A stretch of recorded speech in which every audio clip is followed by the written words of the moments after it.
تو کیا یہ طے ہے خط میں رکھا ہوا ایک افسانہ؟ تحریر خالد نذیر۔ سنو، کل میرے ساتھ عجیب واقعہ پیش آیا۔ میں اپنے ایک دوست سے مل کر اپنے ہاسٹل کی طرف آ رہا تھا کہ راستے میں مجھے ایک روتی ہوئی بچی نظر آئی۔ 6-7 سال کی انتہائی معصوم اور بھولی بھالی بچی زاروں قطار رو رہی تھی۔ پہلے تو میں بے حس بن کر اس کے پاس سے گزر گیا، مگر ابھی تھوڑا ہی فاصلہ طے کیا تھا کہ اس کی سسکیاں میرے پاؤں کی زنجیر بن گئیں اور میں رک گیا۔ میں پلٹ کر آیا، اس کے سر پر پیار سے ہاتھ رکھا اور نرمی سے پوچھا، بیٹا کیوں رو رہی ہو؟ بچی نے روتے ہوئے اپنی توتلی زبان میں کہا، انکل لڑکا میری گڑیا لے کے بھاگ گیا، انکل لڑکا میری گڑیا لے کر بھاگ گیا۔ مجھے اس معصوم سی بچی پر ترس بھی آیا اور پیار بھی۔ میں نے اس سے کہا، چلو ہم آپ کو نئی گڑیا خرید کر دیتے ہیں۔ وہ بولی، نہیں مجھے وہی والی چاہیے۔ اب میں اس کے لیے وہی والی گڑیا کہاں سے لا سکتا تھا؟ اسے سمجھا بجھا کر گھر بھیجا، لیکن اس کے رونے میں کمی واقع نہ ہوئی۔ میں گھر پہنچا تو میری طبیعت بہت بوجھل اور اداس تھی۔ جانتی ہو کیوں؟ شاید پہلی بار دکھ اور غم کے معنی میری سمجھ میں آئے تھے۔ میرے ایک استاد تھے جو ہمیں کلاسیکل شاعری پڑھایا کرتے تھے۔ نام تو ان کا پروفیسر میاں مشتاق احمد تھا، لیکن میں انہیں میاں جی کہا کرتا تھا۔ ایک دن کلاس میں میر تقی میر کے فلسفہ غم پر لیکچر دیتے ہوئے مجھ سے پوچھنے لگے، خالد کیا تم جانتے ہو غم کسے کہتے ہیں؟ میں نے کہا، سر آپ ہی وضاحت فرما دیجئے۔ کہنے لگے، کسی چیز کو حاصل نہ کر سکنے پر دل میں شکست کا جو احساس پیدا ہوتا ہے اسے غم کہتے ہیں۔ لیکن شاید یہ تعریف ادھوری تھی۔ غم کا فلسفہ تو مجھے اس روتی ہوئی معصوم بچی نے سمجھایا تھا۔ میں نے اب جانا کہ غم دراصل کسی چیز کو حاصل نہ کر سکنے کا احساس نہیں ہے، بلکہ جو حاصل ہے اس کے چھن جانے کے احساس کا نام ہے۔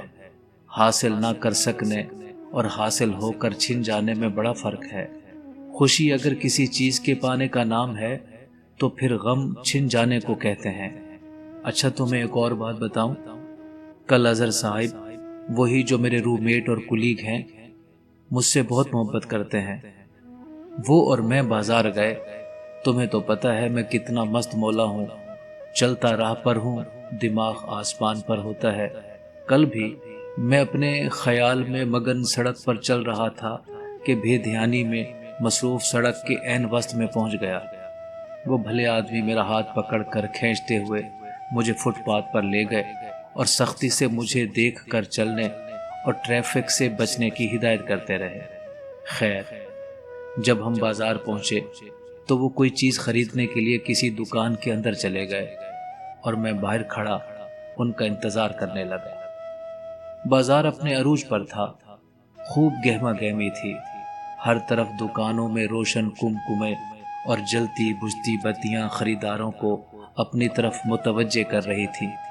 دوسری طرف خریدار تھے کہ جیسے خود بکنے کی آرزو دل میں لیے خرامہ خرامہ چل رہے تھے۔ ایک لمحے کے لیے پر رونق بازار مجھے ایسے کھیت کی مانند لگا جہاں ہر طرف بھوک اگلتی فصلوں کا پھٹتا ہوا جوبن لہلہا رہا ہو۔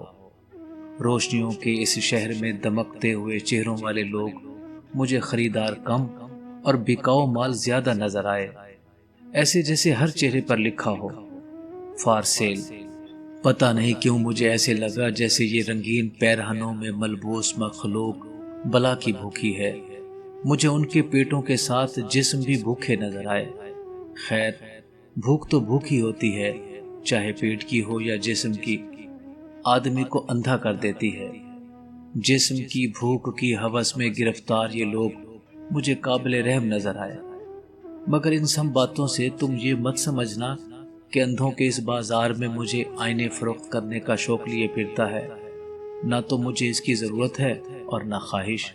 سنو، کبھی کبھی مجھے لگتا ہے کہ میں توے پر ڈالی گئی اس روٹی کی مانند ہوں جسے کوئی توے پر ڈال کر پلٹنا بھول گیا ہے، یا پھر میں وہ بھولا ہوا احساس ہوں جو گھر سے روانہ ہونے پر دامن گیر ہو جاتا ہے کہ کہیں کوئی چیز اٹھانی رہ گئی ہے۔ شاید اسی وجہ سے مجھے ہر وقت اپنے نامکمل ہونے کا احساس رہتا ہے۔ تمہیں یاد ہے جب میں وہاں سے روانہ ہونے لگا تھا تو بہت خاموش تھا اور تم بھی بجھی بجھی سی تھی۔ میں نے خاموشی کے حصار کو توڑنے کی غرض سے تم سے کہا تھا کہ کوئی اچھا شعر تو سناؤ، تو تمہارے منہ سے بے اختیار نکلا، تو کیا یہ طے ہے کہ اب عمر بھر نہیں ملنا؟ مجھے اس وقت تمہارے منہ سے نکلا یہ مصرع بالکل بھی اچھا نہیں لگا تھا، اور میں نے تمہیں کہا تھا کہ ایسی باتیں نہیں کرتے، بدشگونی ہوتی ہے، مجھے ڈر لگتا ہے، اور شاید یہی ڈر میری زندگی کے نامکمل احساس کا باعث ہے۔ خیر، بچھڑنا اور ملنا زندگی کا حصہ ہے، تاہم میں تمہاری یادوں کی چاندنی کو اپنے راستوں میں ہم سفر بنائے زندگی کی شاہراہوں پر رواں دواں ہوں۔ اوہ ہاں، یاد آیا، پچھلے دنوں میں لاہور گیا۔ میرا پبلک سروس کمیشن کا امتحان تھا اور میں ایک روز پہلے ہی چلا گیا۔ پرانی انارکلی اور موجودہ فوڈ سٹریٹ میں اپنے ایک دوست کے کمرے میں قیام کیا۔ رات کو ہم کھانا کھانے کے لیے فوڈ سٹریٹ گئے تو وہاں شیروانی میں ملبوس ایک آدمی کو دیکھا جو لبے سڑک ہوٹلوں کے باہر کھانا کھانے کے لیے بیٹھے ہوئے لوگوں کو شہنائی کے میٹھے سروں سے لطف اندوز کر رہا تھا۔ شہنائی کی آواز سن کر میرے دل میں بانسری رونے لگ گئی۔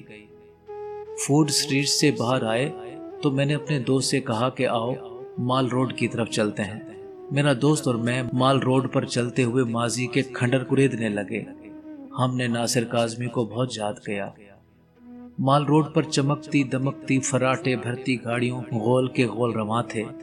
ہر طرف ہوٹلز ہی ہوٹلز یا مرغ مسلم کے چٹ پٹے اسٹال لگے تھے۔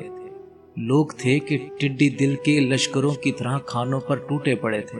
میں نے بہت تلاشا کہ کوئی کتابوں کی دکان ملے، لیکن وہاں ایک بھی دکان نہیں ملی۔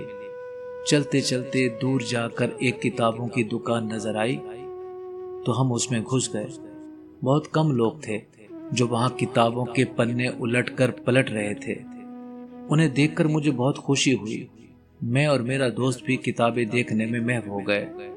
رات تو رات ہے، لاہور میں تو اب دن میں بھی صرف مرغ مسلم بکتا ہے۔ چٹپٹے کھانوں کی وجہ سے زبانوں پر چھالے اور کتابوں کی دکانوں پر تالے اب لاہور کی پہچان بن چکے ہیں۔ لاہور میں جب سے شکم پرور دکانوں پر رش پڑا ہے، حیات پرور دکانوں پر تالے پڑ گئے ہیں۔ تم تو جانتی ہو کہ میں کتابوں کی دکانوں کو حیات پروری کے مراکز کہتا ہوں۔ میں لاہور کی یہ حالت دیکھ کر کڑتا رہتا ہوں۔ جانتی ہو کیوں؟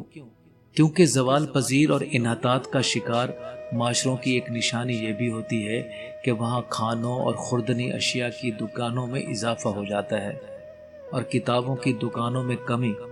وہ لاہور جو کبھی علم و ادب کا گہوارہ ہوتا تھا، آج اپنے لذیذ کھانوں اور چٹپٹے ذائقوں کی وجہ سے مشہور ہے۔ خیر، میں نے وہاں سے ناصر کاظمی کی کتاب خشک چشمے کے کنارے خریدی اور باہر نکل آیا۔